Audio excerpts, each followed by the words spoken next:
Bom dia, vocês me ouvem? Vamos ver. Ah, legal, Raquel. A gente já começa então, tá? Ó, o Luiz Cortez, cara, que é isso?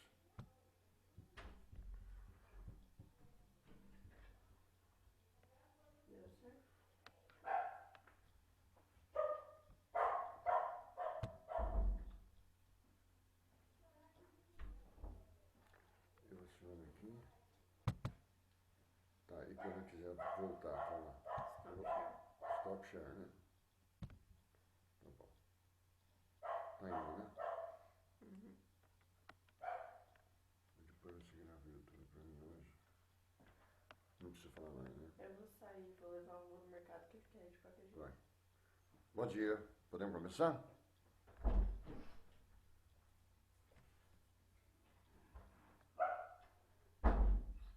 Isabela Medeiros.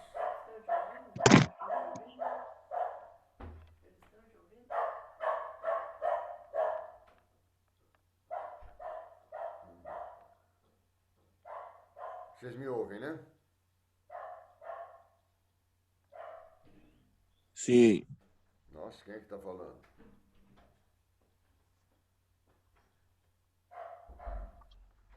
eu, Gabriel Mano. Gabriel Mano. Ô, mano, você é corintiano, mano? Palmeirense. Porra, cara, tá feliz então, hein? Ah, tô nada, nem ligo pra jogo. Ah, é? Ah, nem assistiu o jogo, então? Ah, assisti nada. Só zoei os outros no status. Ainda bem, Gabriel, porque olha, foi uma pelada. É, olha, a última vez que eu vi uma pelada tão feia foi a Hortência lá na Playboy, quando ela saiu. Você nem sabe, lembra da Hortência, não? Aquela jogadora de basquete. Um dia ela foi pra Playboy, foi um fiasco. Mas foi mais ou menos assim. Horrível, mas sofreram um pouquinho, né? Mas meu time não merecia, não. Teu time tinha que ganhar. Que pese ser o Palmeiras, né? Bom dia, Isabela Medeiros. Nossa senhora, eu acho que essa mulher tem que ser modelo, não é possível. Já pensou nisso, Isabela?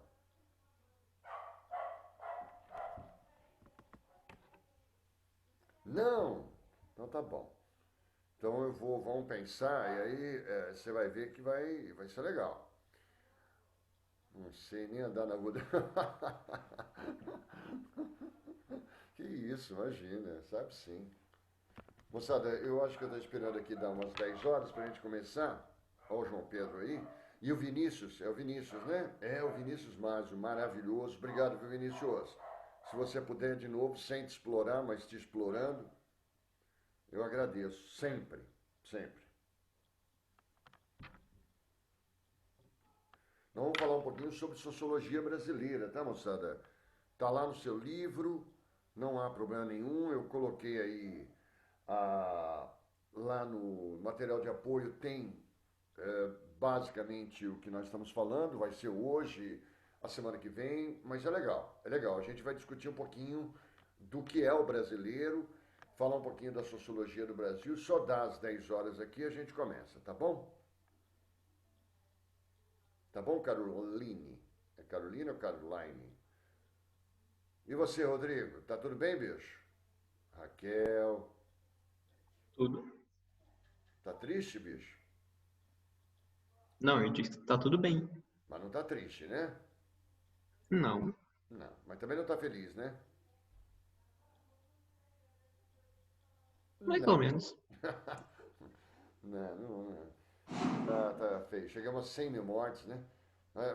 Vamos falar, João Pedro, vamos falar do Sérgio Buarque de Holanda, vamos falar do Gilberto Freire, do Caio Prado, Florestan Fernandes, de um monte de gente boa, porque até agora a gente só falou da sociologia dos outros, né? Basicamente europeia. Então nós vamos iniciar hoje, eu acho que a gente podia começar, né, moçada? Eu acho que está gravando, né? A gente podia começar um pouquinho falando sobre a sociologia do Brasil, né? Podemos começar? Pode, Gabi. E a Beatriz? Beatriz, eu não entendo você. Podemos, né, Raquel? Então vamos lá. Tem alguma coisa aberta aí? Ó? Não tem um microfone aberto?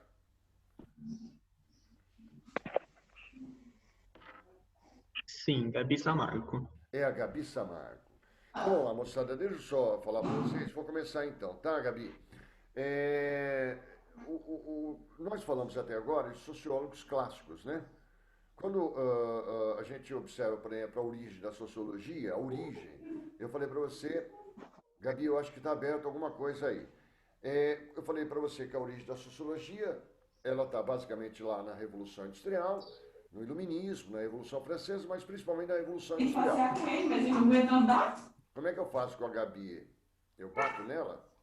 Você pode desligar o som dela. Mas como é que eu Ou faço? esperar ela desligar, o que é o que ela fez. Ah, ela fez? Então tá bom, Rodrigo. Então vamos lá. Olha, então vamos falar o seguinte: se a sociologia está ligada ao industrialismo, a gente vai ter que pensar que a Revolução Industrial trouxe a sociologia, como a economia, como a antropologia, como a geografia e tantas outras ciências. Então, o Brasil vai passar a ter uma sociologia, mesmo uma sociologia plena, quando o Brasil entrar nos mesmos moldes do industrialismo. Ó, o Eduardo entrou agora. Então, quer dizer, eu vou fazer uma Há quanto tempo retrospectiva. começou a aula, professor? Um minuto. Nem Tá. começamos ainda. Não se preocupe não, Eduardo. Porque a gente está tentando falar, Eduardo, assim, olha, a sociologia do Brasil, quando que o Brasil começa a fazer a sociologia? Se a sociologia é do século XIX, o Brasil só vai começar a fazer sociologia no século XX. Isso não significa, moçada, aí eu vou precisar de vocês e de outros professores que vocês viram, de outras matérias, não significa que se o Brasil começou a fazer sociologia só lá em 1932 para 33, isso não significa que não tenhamos tido algumas pessoas, alguns estudiosos, que trataram dos aspectos sociais do Brasil, né? Não, Raízes do Brasil é do Sérgio Buarque, o João Pedro. Mas antes de chegarmos nele, eu vou fazer um retrospecto. É que dá a impressão para nós que a sociologia, se no Brasil começa a ser feita em 1932 para 33, será que antes nós não pensamos socialmente? Pensamos. Muitas pessoas pensaram, muitos estudiosos pensaram socialmente, mas sem o rigor da ciência ou da sociologia. Então, como ciência mesmo, é só 32 para 33. 1932, quando surgiu a Escola Livre de Sociologia. Mas, antes disso, algumas pessoas pensaram socialmente, mas sem o rigor da ciência que eu falei para você. Então, vamos lá. Se eu for, por exemplo, lá atrás, né, observando aí, mexendo um pouquinho com a história do Brasil, com literatura que vocês têm, com os vários professores, a gente vai perceber que, e eu já disse isso para vocês também, Tiago, que a colonização do Brasil foi de base religiosa católica, né? Até porque os portugueses colonizaram o Brasil, trouxeram para nós a cultura católica que ficou impregnada no Brasil. Agora, algumas coisas surgiram com o tempo, algumas coisas se modificaram. Quando veio o ciclo da mineração, segundo o professor de História do Brasil de vocês, o ciclo da mineração, pensa aí mais ou menos em 1700, há uma transformação social muito interessante no Brasil, porque nós passamos a ter com a mineração uma ordem social intermediária, vê se vocês estão me entendendo. Porque antes da mineração, quando você tinha lá o ciclo da cana, que o professor fala, você tinha basicamente senhores de engenho e escravos. Né? Uma sociedade extremamente estamental, né? A mobilidade, portanto, muito difícil, senhor de engenho e escravos. Com a mineração, surgiram núcleozinhos urbanos. E com esses núcleozinhos urbanos, você vai ter o surgimento de mineradores, comerciantes, profissionais urbanos. Começam a aparecer aqui membros de uma ordem social intermediária. Então, a sociedade brasileira começa a se diversificar. E como mineradores, comerciantes, profissionais urbanos, né, vão aparecendo com a mineração, nós começamos a ter, com a urbanização, algumas manifestações culturais um pouquinho diferentes do Brasil. Principalmente, aí você lembra do professor de literatura, ou então o professor de história, o barroco. O barroco, sabe o barroco? Quem já visitou aquelas cidades históricas de Minas sabe do que eu estou falando. Mas o barroco é uma manifestação cultural europeia que foi adaptada ao Brasil. Até então, tudo que nós tínhamos em termos culturais basicamente vinha de fora. Então, lá, os portugueses que trouxeram a sua cultura católica, de repente com a mineração, o barroco e outras manifestações artísticas, e quando em 1808, o professor de História do Brasil vai falar isso também para você, vem lá, bom dia, professor, bom dia, né? Não tem problema, Tiago, não tem problema. Quando, em 1808, foge para o Brasil, vem para o Brasil a família real, fugindo de Napoleão, aí as Professor, coisas... Ô, fala, Tiago. desculpa interromper aqui, eu Imagina, queria saber qual é o tema da aula, é sabe? sociologia brasileira, Tiago. Muito Sociologia. obrigado, A professor. gente vai, eu vou mostrar aqui, ó. A gente vai falar um pouquinho de sociologia do Brasil. Então eu vou tentar pôr um slide aqui para vocês verem. E aí eu vou falando, né? Eu acho que eu apareço um pouquinho.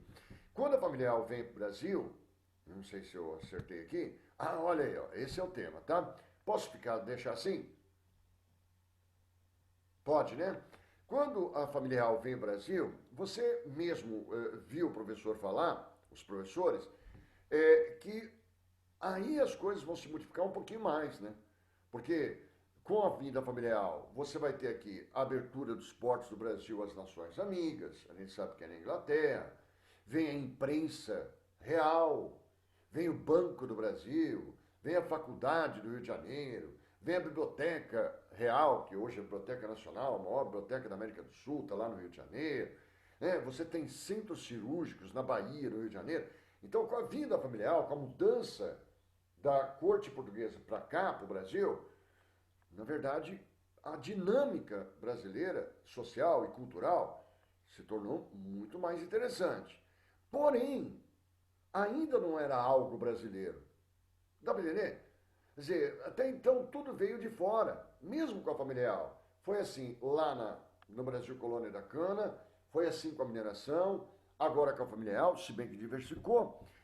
E chegamos no segundo reinado, vou pular um pouquinho, o segundo reinado é de 1840 a 1889. E o segundo reinado, pelo que o professor fala, dependeu basicamente do café. Eu estou louco. E, na verdade, como dependeu do café, ele trouxe muitas transformações no Brasil. Café traz devastação de cobertura vegetal, avanço ferroviário em muitas cidades. Apesar de ser produzido no meio rural, café traz uma dinâmica urbana muito maior. E chegamos em 1870, no segundo reinado, nós tínhamos em 1870 no Brasil 14 milhões de habitantes. Olha que coisa curiosa. Mas grande parte dessa população já convivia com o meio urbano, com várias cidades, principalmente o café trouxe ou ampliou. E ali começam a aparecer as discussões, não é a Revolução Industrial Brasileira, as discussões próprias das cidades. É por isso que você vai tendo aqui autores espetaculares aí, por volta de 1850, 60, 70, autores espetaculares como, por exemplo, Aloysio Azevedo. Nossa, eu estou parecendo falar de literatura. Se vocês lembram de uma obra de Aloysio Azevedo, é o Cortiço, por exemplo, né? Sim. Né? O Cortiço, por exemplo, ele está fazendo uma análise social sobre essa urbanização trazida principalmente ali por volta de 1850, 60, 70, com o café. Mas não é uma sociologia. Se eu for, por exemplo, um pouquinho mais longe, eu poderia pegar o próprio Machado de Assis, que faz críticas sociais fantásticas. Nessa pandemia, o que eu estou lendo de Machado de Assis é uma coisa curiosa, né? Eu acho muito interessante. Mas ele vai fazendo críticas sociais espetaculares, mas sem rigor de sociologia. Se você pega, por exemplo, o Euclides da Cunha, na obra Os Sertões, um pouquinho mais tarde, né? Que ele vai falar lá de Canudos, daquela obra que o professor de literatura fala, o homem, a terra, a luta. Ele está fazendo uma análise social do sertanejo. E eu poderia falar ainda de Castro Alves, eu poderia falar do Rui Barbosa, de tantos outros, mas sem o rigor científico. Agora, quando aparece no Brasil, fruto da Primeira Guerra Mundial de 1914 a 18, com a Primeira Guerra Mundial, o Brasil foi forçado a se industrializar. Nós não participamos diretamente da guerra, mas houve, com a Primeira Guerra Mundial, os grandes consumidores de café do Brasil pararam de consumir um produto supérfluo. E aí o Brasil, para ter os produtos, que até então ele importava, Ele vai ter que produzir aqui. Então há um boom industrial no Brasil com a Primeira Guerra Mundial. Então o Brasil se industrializa plenamente. Aí começa a aparecer o movimento operário, né? Começam a aparecer as greves, os sindicatos anarquistas, anarcossindicalistas, socialistas, comunistas. É esse o momento que o Brasil se transforma. E é aí que ele começa a ter que se pensar por si. Por que vocês acham que, ó, de 14 a 18, o Brasil se industrializa, ganhamos sociedade de classes, ganhamos o operariado? Olha que coisa curiosa. É por isso que, de repente, você vai ter lá movimentos como a Semana de Arte Moderna, em 22. O que esses caras estavam fazendo lá em fevereiro de 22 no Teatro Municipal de São Paulo? O que o Mário de Andrade, o Menor Del Pique, a Anitta Malfatti, eu acho que ela estava, né? Tarsila, eu acho que não estava, né? O que o Vila Lobos, o que eles estavam fazendo naquele Teatro Municipal em 22? Eles estavam falando, olha, o Brasil é outro. O Brasil se industrializou, o Brasil se urbanizou.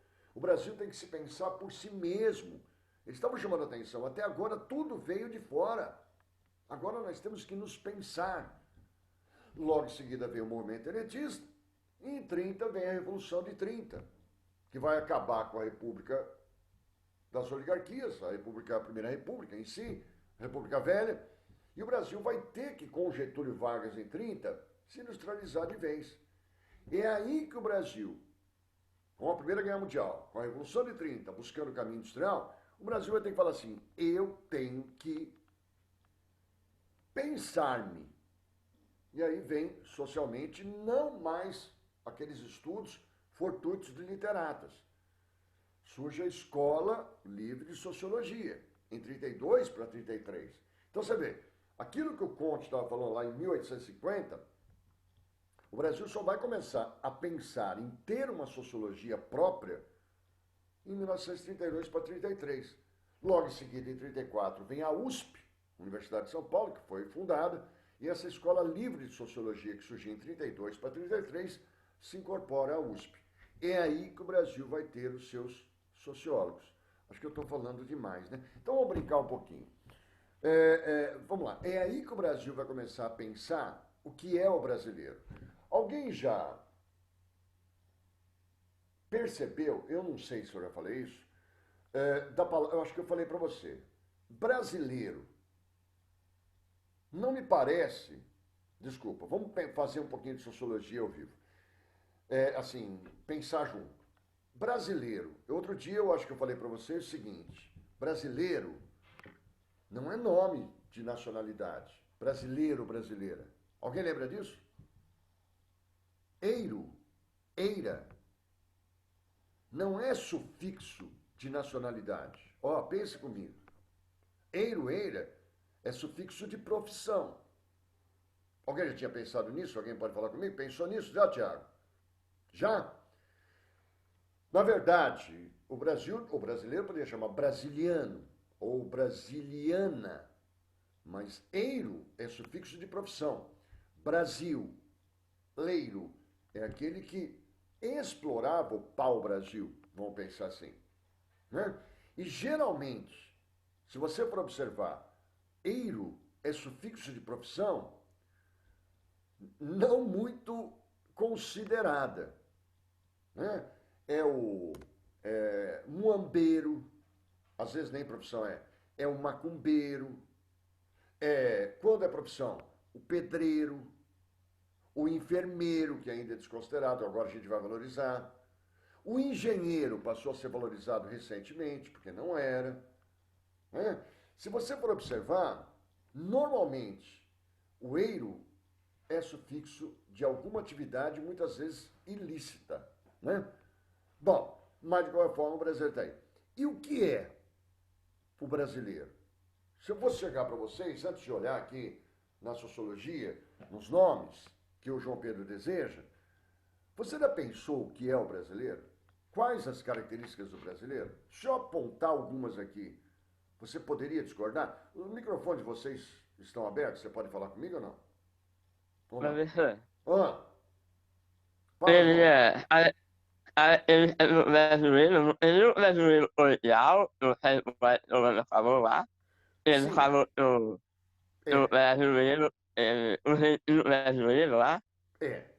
Vamos ver o que o João Pedro está falando assim. Você falou um nome cordial, né? Então, quando surge a Escola Livre de Sociologia, começa a se fazer uma análise sobre o brasileiro. Por exemplo, você falou cordial. Eu diria que o brasileiro é. Né? O brasileiro é extremamente cordial, mas não sou eu quem falo. Mas o cordial, João, é uma característica do brasileiro, segundo principalmente Sérgio Buarque de Holanda. O brasileiro cordial é aquilo que vem do coração. Não é cordial no sentido de ser educado, não é isso. É aquele que vem do coração. Por exemplo, o brasileiro, ele tem medo de ser ferido. E o Sérgio Buarque de Holanda, mas não vamos falar nele agora, ele faz uma análise muito interessante. Isso. Bom, vamos lá. Cordial por quê? Esquece os nomes da sociologia brasileira por enquanto, a gente vai ver quem falou o que a gente está falando. Cordial, por exemplo, se na sala de aula de vocês aparecer, né, quando voltarmos às aulas, e aparecer lá um alemão, vocês já repararam que o brasileiro tem costume de babar em cima de estrangeiro, principalmente europeu? Se for boliviano, paraguaio, a gente não liga. Mas se for, por exemplo, um francês, um inglês, um estadunidense, um alemão, né? A gente baba. Quer dizer, o brasileiro normal, ele baba. Repare que o estrangeiro que vem para cá, né? Portanto, estrangeiro, ele deveria ficar tentando falar, se comunicar com a gente. Mas os brasileiros vão lá tentando se comunicar com ele, falar a língua dele. Mas a obrigação não seria nossa, é ele que estaria aqui. Tudo bem, você vai falar, mas é educação. Mas é muita educação. Se você vai para uma França, por exemplo, se vire, meu amigo. Se você vai para uma Inglaterra, se vire para tentar se comunicar. Agora, o brasileiro, ele seria cordial demais. Cordial, João, no sentido, repito, de medo de ser ferido. Eu vou agradar, eu vou buscar intimidade para não me machucar, porque o brasileiro não consegue, no geral eu estou falando, ele não consegue suportar a aversão. Ele não consegue suportar ser rejeitado. Ele não aceita isso. Então essa cordialidade que faz com que o brasileiro deseje uma proximidade, ele é muito íntimo. Na verdade, seria uma característica do brasileiro. Mas vamos deixar. O brasileiro seria cordial. O brasileiro é imediatista. Vê se vocês vão entender o que eu estou falando. Não sei se vocês estão acordados, mas o brasileiro é imediatista. Eu vou dar um exemplo para vocês, né? E aí a gente vai indo. Eu vou pegar o exemplo de um corredor de Fórmula 1 chamado Emerson Fittipaldi. Eu não sei se vocês já ouviram falar do Emerson Fittipaldi. Alguém já ouviu falar? Não? Emerson Fittipaldi? Não! Corredor de Fórmula 1, na década de 70. Ah, né, João? Na década de 70, o Emerson Fittipaldi, ele foi bicampeão de Fórmula 1. Uma época que o Brasil não sabia nem o que era Fórmula 1. O cara foi bicampeão. E eu não sei se vocês sabem, que depois que ele foi bicampeão de Fórmula 1, o Emerson Fittipaldi, o irmão dele, o Wilson Fittipaldi, eles montaram uma escuderia de Fórmula 1 no Brasil. Assim como você tem Ferrari, hoje você tem lá McLaren, Renault. Pô, nós tivemos a Copersucar. Quem gosta de Fórmula 1 vai saber o que eu estou falando. Um carro de Fórmula 1, ele demora anos para atingir um nível razoável. Hoje é um pouco mais rápido, mas é muito difícil. Você vê, por exemplo, a Ferrari, quem acompanha, a Ferrari hoje está por baixo. A McLaren está dando as cartas, mas daqui a pouco a Ferrari supera a McLaren e a McLaren vai ter que correr atrás. É pura tecnologia. E montou-se uma equipe de Fórmula 1 aqui no Brasil.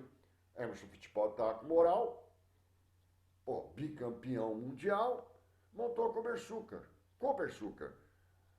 Essa Copersucar quebrou. Porque como o Brasil estava começando aquele projeto, quando o Wilson Fittipaldi, o irmão do Fittipaldi, geralmente chegava em último numa corrida. Quando, na verdade, o Wilson Fittipaldi, que era o segundo piloto, chegava em penúltimo e último, o Emerson chegava em penúltimo. Ou vice-versa. Só chegamos a ter uma corrida em que a Copersucar foi em Interlagos, chegou em terceiro lugar, porque todos os outros carros quebraram. E foi uma zoação só. Eu me lembro que tinha um decalque para vocês, agora é adesivo, no carro do papai, que era uma campanha, quando eu era criança, pedindo para os pais, né, não correrem com os carros, limitarem a velocidade. E tinha um adesivo que era assim, não corra, papai. Logo em seguida, eu ganhei um adesivo e substituí aquele. Era assim, papai, faça como os Fittipaldi, não corra. Ridículo. A escuderia acabou, porque tem que fazer sucesso rápido. Vou pegar um outro cara, eu não sei se já ouviram, João Carlos de Oliveira, um negro, preto, um preto que foi, esse cara é interessante, preto, lá de Piracicaba, fomos para o Pan-Americano do México, estou falando da década de 70, Pan-Americano do México. Ninguém conhecia o João Carlos de Oliveira. O recorde mundial estava há 10 anos no salto triplo. Não sei se conhece salto triplo. Né? O salto triplo, o Brasil é tradicional nisso, o salto triplo estava em 16 metros de 89 e foi um recorde de 10 anos. Não se conseguia avançar 1 centímetro em 10 anos. De repente me vai lá o João Carlos de Oliveira, ele me dá um salto espetacular no Pan do México, no Pan-Americano, e simplesmente ele bate 17,89. 10 anos, nem 1 centímetro. Ele, João Carlos de Oliveira, saltou apenas 1 metro a mais e passou a se chamar João do Pulo. João do Pulo, vocês já ouviram falar. Aí vem a Olimpíada da antiga União Soviética. O João do Pulo ganhou medalha de bronze.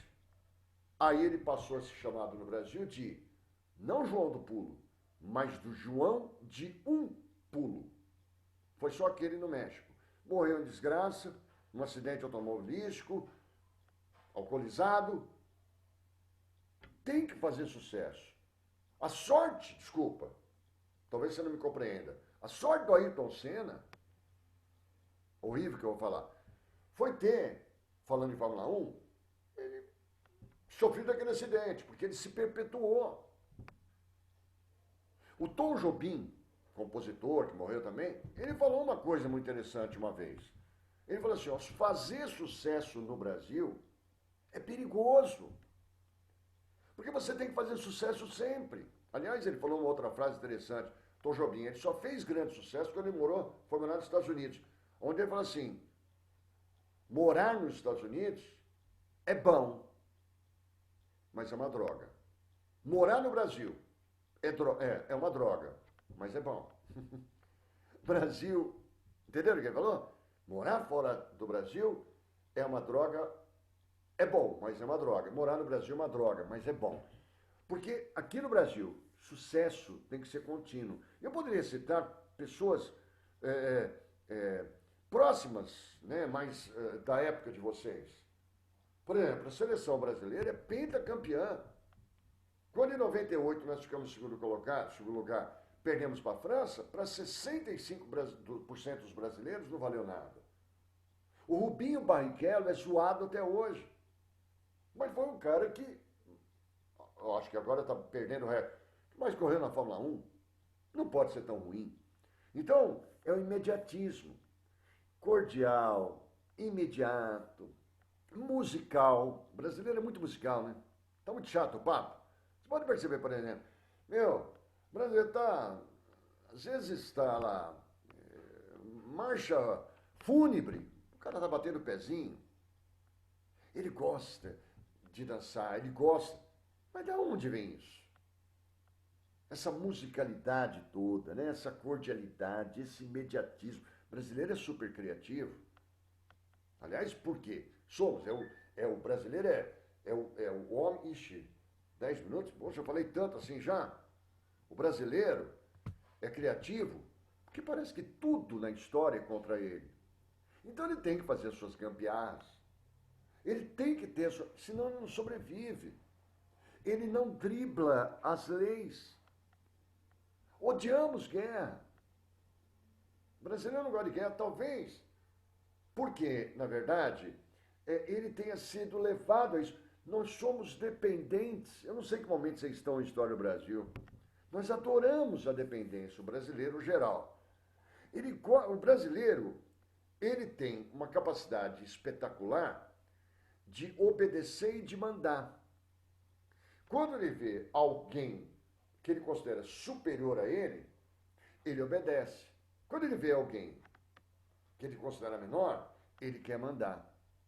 Musical, contraditório. O brasileiro ele é contraditório.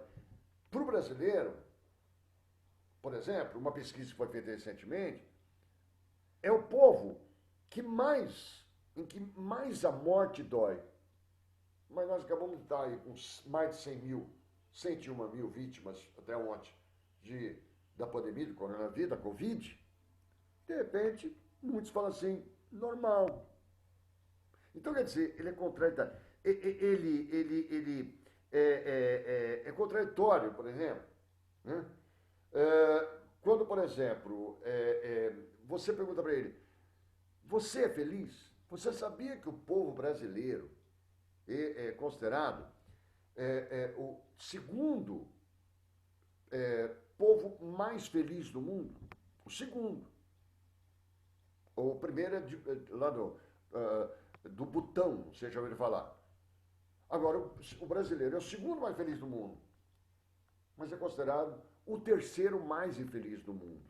Ele é feliz e infeliz. Agora, vamos lá. Então, desculpa, acho que eu enchi o saco de vocês, né? Tudo isso que nós estamos falando, imediatismo. Quer ver uma coisa que o brasileiro faz? Ele adora, ele chora em catástrofe. Mas imediatamente, ou logo depois, catástrofe vira piada. Não sei se você reparar. Eu falei do Ayrton Senna agora, não sei se vocês... Isso é uma coisa que nem só brasileiro faz. Acho que todo mundo, de certa forma, faz isso. Mas é diferente. E quem está falando? Eu, Eduardo. O Eduardo. As piadas brasileiras são diferentes, né? Não sei se você já reparou. Sim. Mas o ato de zombar de catástrofe, acho que é uma coisa bem internacional. Em todo lugar, na verdade. Não sei. Fala. Por séculos, a raça humana usa piadas de mau gosto para, nesse sentido, rir para não chorar. Isso você falou foi uma coisa legal, Eduardo. Mas no Brasil é um exagero. Eu falei do Ayrton Senna. O Ayrton Senna, por exemplo, não sei se vocês viram o acidente dele, lá na Itália. Ele se chocou com o muro e, estraçalhou a cabeça, né? Apesar do capacete. E é uma coisa engraçada, Eduardo, porque choramos a morte do Ayrton Senna. Logo em seguida, o Nelson Piquet, que também é tricampeão de Fórmula 1, do qual particularmente eu sempre fui mais chegado, assim, sempre achei muito mais legal. Mas, claro, o Ayrton Senna eu acho que era mais piloto. Mas o Ayrton Senna teve a sua morte em maio. E logo em seguida, o Nelson Piquet foi fazer um treino. Ele era corredor de Fórmula 1. Eduardo, ele foi fazer um treino nas 500 milhas da Fórmula Indy, lá nos Estados Unidos, de Anápolis. E ele bateu no treino, ele bateu no muro também. Estraçalhou o pé. Nossa, estávamos chorando a morte do Ayrton Senna. Agora chorávamos pedindo a recuperação do Nelson Piquet. Logo em seguida a morte do Ayrton Senna, a recuperação do Nelson Piquet, outubro, mês das crianças. Eu nunca me esqueço que um cara chegou para mim e falou assim, era piadinha da época. Você já sabe o que você vai pedir no Dia das Crianças? Por que você não pede um quebra-cabeça do Senna? Ou então, você sabe o que o Ayrton Senna falou para o Nelson Piquet? Ah, ninguém sabe. Foi uma conversa sem pé nem cabeça. Tudo bem. A nossa piada, Eduardo, eu entendo o que você fala, mas ela é mais ácida. Talvez pelo que você está falando, para tornar mais suave a catástrofe. Porque a gente chora, e da mesma forma que a gente chora e a gente sente a catástrofe, a gente suaviza, como o Eduardo falou, em termos para a dor diminuir, para a dor ser um pouquinho menor. Mas as catástrofes viram piadas, né? Talvez porque o brasileiro, viu, Eduardo? E outros povos também, principalmente os latinos. Mas aqui é demais. Né? Eu estava falando para o Eduardo, as piadas dos estadunidenses, a gente não ri das piadas deles, vocês já repararam? A gente acha meio sem graça. Mas eles também não riem das nossas. Tanto quando a gente acha legal. Porque as nossas são ácidas demais. Então, catástrofes realmente viram piadas. Quando eu falei que o brasileiro, por exemplo, é contraditório, quer ver mais uma curiosidade? Teve um filme brasileiro, A Central do Brasil, que a Fernanda concorreu ao Oscar. Ao Oscar. E a Fernanda Montenegro, pela primeira vez na história, a Fernanda Montenegro, ela foi indicada para o Oscar de melhor atriz. A gente sabia que ela não ia ganhar. Mas houve uma pesquisa, à época, com quem você gostaria de casar. Para os homens, né, no caso. Mas mais de 70% Fernanda Montenegro. Só que a gente queria casar com a Fernanda Montenegro e ter relações, né, transar, vamos dizer assim, com aquela loura do Tchan, eu nem lembro o nome dela. Agora, a Fernanda Montenegro falou que nunca ficou tão decepcionada na vida dela, porque quando ela saiu do Brasil para ir até o evento lá de Hollywood, o aeroporto estava gigante, cheio de gente. Quando ela voltou, só o marido e a filha foram recepcioná-la, porque ela perdeu. Fazer sucesso no Brasil é perigoso. Então, nesse sentido, moçada, não sou eu, viu, Eduardo, que estou falando. Imediatista, cordial, que o Pedro falou, solidário em catástrofe. Somos solidários em catástrofe. Somos solidários em catástrofe. Principalmente o pobre. E, de repente, não tem nada. Mas se acontecer uma tragédia como aconteceu no Líbano, ele tira a roupa do corpo e manda. Até hoje, via terremoto no Haiti, você sabia que nós temos contêineres e contêineres, principalmente de roupas, para serem enviados para o Haiti, isso há mais de 20 anos. O brasileiro é solidário, porque talvez ele tenha medo de que aconteça com ele e não tenha ninguém para assisti-lo. Cordial, imediatista, gosta de riqueza fácil. O brasileiro gosta de riqueza fácil. Nós somos o país das loterias. Isso é uma expectativa de portugueses, né, moçada? Por que vocês acham que os portugueses, principalmente, os espanhóis, foram pioneiros na expansão marítima? Esse negócio de ficar trabalhando a vida toda não é com a gente, vamos arriscar a vida. Então, essas características do brasileiro, que eu fiquei aqui te enchendo o saco falando, essas características, elas passaram a ser analisadas. Imediatista, cordial, gosta de riqueza fácil, solidário, criativo, musical, ele odeia guerra, sei lá, que mais que nós falamos, é contraditório. Tudo isso é analisado por autores, e meu tempo acabou, por exemplo, como Gilberto Freire. Então nós vamos ter que parar e ver quem que falou o que nós falamos aqui. Nós só fizemos um apanhado do que seria o brasileiro. Agora, quem disse que o brasileiro é cordial? Quem disse que o brasileiro gosta de riqueza fácil? Quem disse que o brasileiro é contraditório? Quem analisou que o brasileiro é solidário?